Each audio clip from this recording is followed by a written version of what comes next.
My name is Richard Inglewood. I come from Hutton in the Forest. I've been an MEP for Cumbria. I have been chairman of Cars Milling, and I have a dairy herd of 180 Friesian Holsteins, and we sell our milk to Arla. So I obviously know about the generality of the problems and the crushing fall in milk prices myself. We supply that.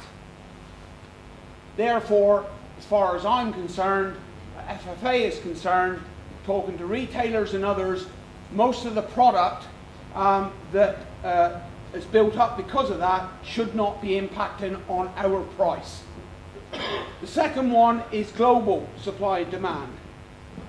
And this is being hammered by everybody as the major problem. And we'll come on to our own supply-demand issue very quickly.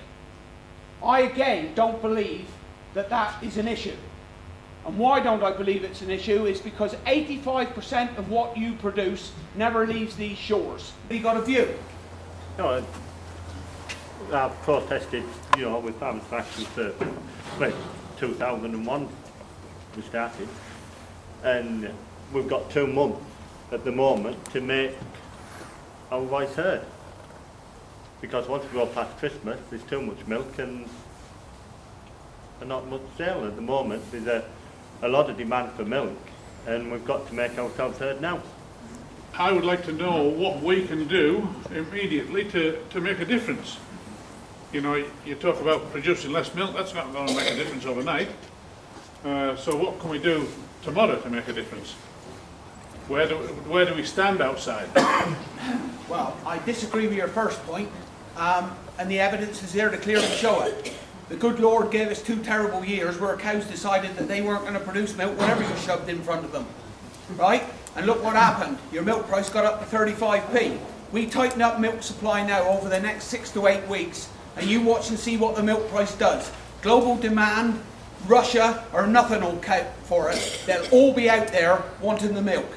So I do disagree with that. I think as dairy farmers we could tighten supply up very, very quickly and have an impact. And it's no good turning around saying that will cost us money, because at the prices they're paying us at the minute, we aren't making any.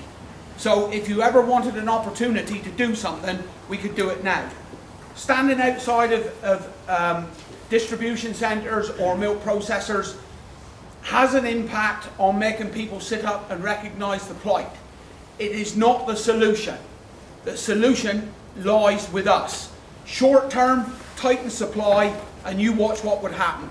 It's not going to happen, but I can remember when milk was thrown away, and within days milk processors were suddenly starting to say, well, wait a minute, yeah, if the price needs to rise, we'll get some more money to you. It can happen. I'm not suggesting throwing milk away. Very simple in my view. You all got herds of cows. Look at your cows very strongly. How many of them could go or be dried off early?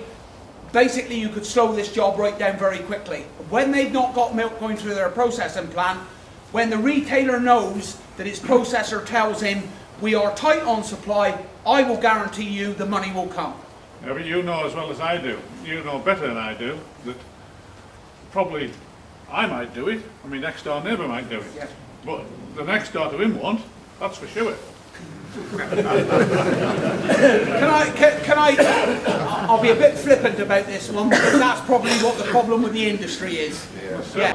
So Richard, you said that you're taking the minutes of tonight's meeting back to the Secretary of State.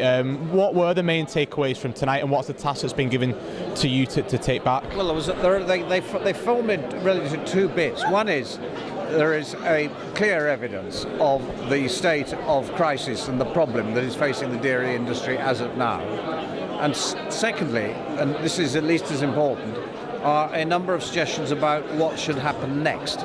Some of those relate to government, and some of those relate to the industry itself. And what I think will be important is that normally the kind of documents that go into Westminster are edited. This is not. This is raw stuff for her advisors to have a real look at, to get the real response from real people. And you said that obviously the elections are coming up in maybe next year. Do you think there's a chance it'll be on the agenda, and are you hoping to get it up the agenda for the issues that farmers are facing at the moment? Well, the point about the meeting made clear that these issues are not confined to the problems of the rural communities.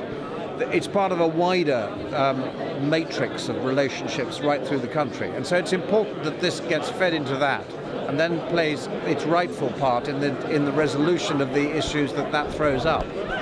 And there will be in our constituencies where the farming vote will swing it one way or another. And clearly the political parties need to take that into account. And what do you think the message is that's going to consumers in an urban setting, particularly at the moment, about what's going on in the industry?